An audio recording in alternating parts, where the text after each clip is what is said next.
Right now, you're like a hamster running on a wheel, aren't you? Grinding away, but going nowhere. You're drained, burned out, and yet you're spinning on your wheels without an inch of progress. You know why? Because you lack motivation. Yes, motivation, that tricky fuel that sparks the engine of action. You chase after it, you crave it, but it keeps on slipping away from your grasp. Here's the harsh truth. You are doing it wrong. You're setting yourself up for failure before you even start. But don't worry, I'm about to show you a better way. A proven scientific method to ensure that you never lack motivation again. Chapter 1. The Deceptive Trap of Dopamine Spikes. You've been played by your own brain. The shows you're binging on, the endless scrolling on social media, the countless hours that you're wasting watching one pointless video after another. They're all playing you like a fiddle, me included. And the puppet master? It's this sneaky little chemical in your brain called dopamine. Bing, bing, bing, woo. Dopamine, for those of you who don't know, is a neurotransmitter, one of those brain chemicals that transmit signals. It's often called the feel-good chemical, but it's more than that. It's the I want chemical. It's the carrot that is dangled in front of your brain, pushing you to do, to act, to achieve. It is behind every drive, every ambition, and every action that you take. But here's the punch. It's a double-edged sword. Because in the modern world, your dopamine is being hijacked. It's being used against you. Those video games you're addicted to, the social media likes you're chasing after, the binge-watching sessions that eat up your weekends, they're just dopamine spikes. Every time you level up in your game, every like, every comment, every share, it sends a wave of dopamine flowing through your brain. It's intoxicating, isn't it? You're riding high, you feel like you matter. But here's where the trap snaps shut. This flood of dopamine is depleting your reserves. And when it's time to get off the couch and put in some real effort, when it's time to work on your goals, to push through challenges, to grind, your dopamine-depleted brain just can't muster up the carrots. You've spent it all on hollow victories, on fleeting highs. You've given yourself the reward before putting in any effort. And that's where the cycle starts. You chase after empty, meaningless dopamine hits, and when it's time for real, meaningful work, you're just left empty-handed.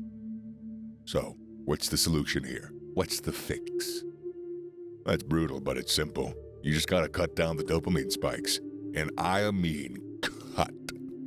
You have to starve your brain of those easy, cheap rewards. You gotta reset your dopamine system. It's not gonna be easy. In fact, it's going to be hell.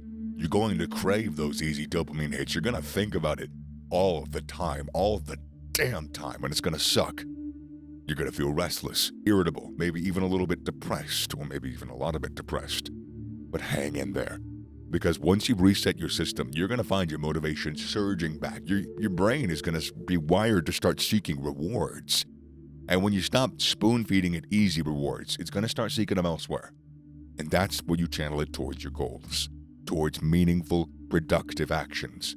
Before you know it, you'll want to pursue the real stuff. You just got to go through the withdrawals, hard as it is. Chapter 2. Cutting massive goals to smaller portions. Now let's get one thing straight. You have goals, dreams, ambitions, right? You want to achieve something in your life, right? Good, that's a start. But the truth is, those dreams are mountains that you have to climb. You're at the bottom, and you're staring up at this massive peak that just seems impossible to scale. And that's probably why you freeze, why you don't even start. You're overwhelmed. And that's fine, we've all been there. But here's a secret that nobody tells you. Metaphorically, you don't climb a mountain in one giant leap. No, you do it step by damn step. You break it down into smaller, manageable chunks, and you tackle those one at a time. It's the same with your goals.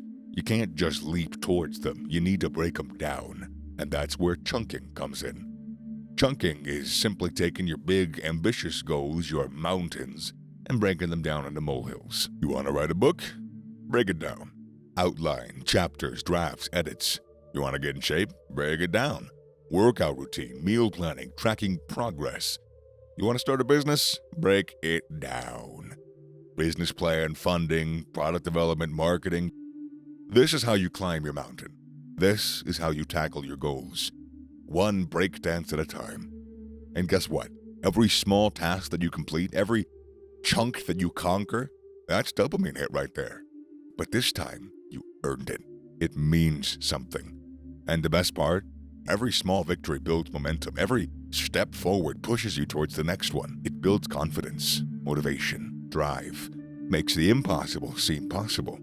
And before you know it, you're halfway up the mountain. Then you're 3/4, and finally, you get to stand at the summit, looking down at the path that you've carved, the obstacles that you've overcome. It's all about taking that first step, guys. But to do that, you gotta break your goal down so you can chunk it into manageable pieces. That's how you start. That's how you build momentum. That's how you never lack motivation again.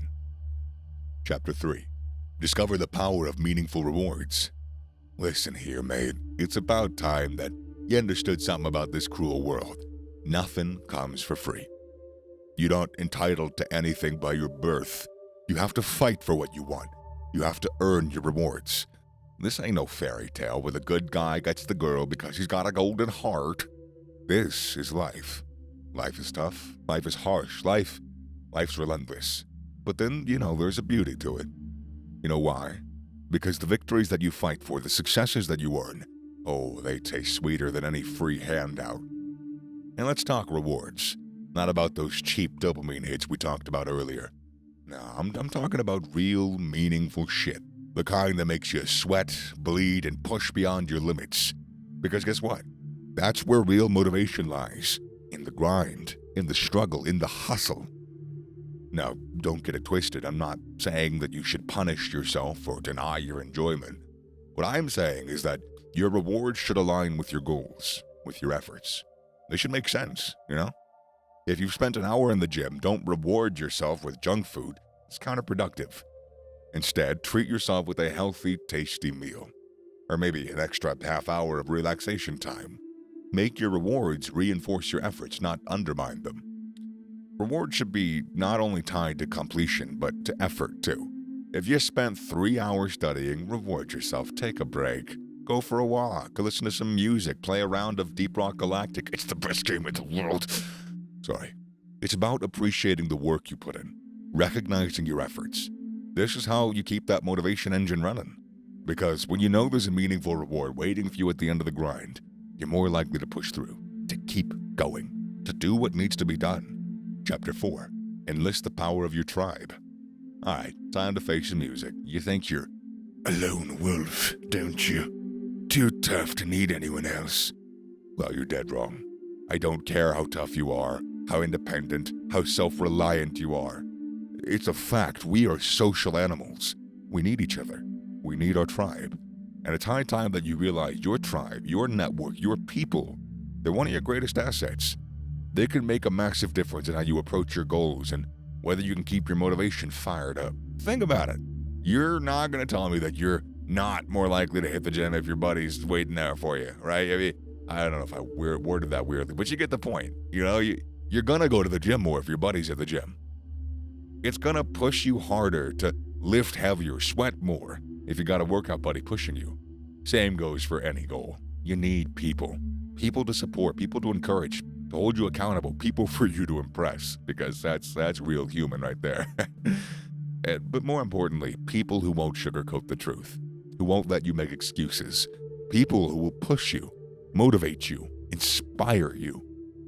They'll remind you of why you started, of what's worth fighting for, of who you want to be. And when you're ready to throw in the towel, they'll be there to toss it right back at you to tell you, get your ass up, get back in the ring. In this world of constant connectivity, there's no excuse for not having a support network. This isn't a motivational talk.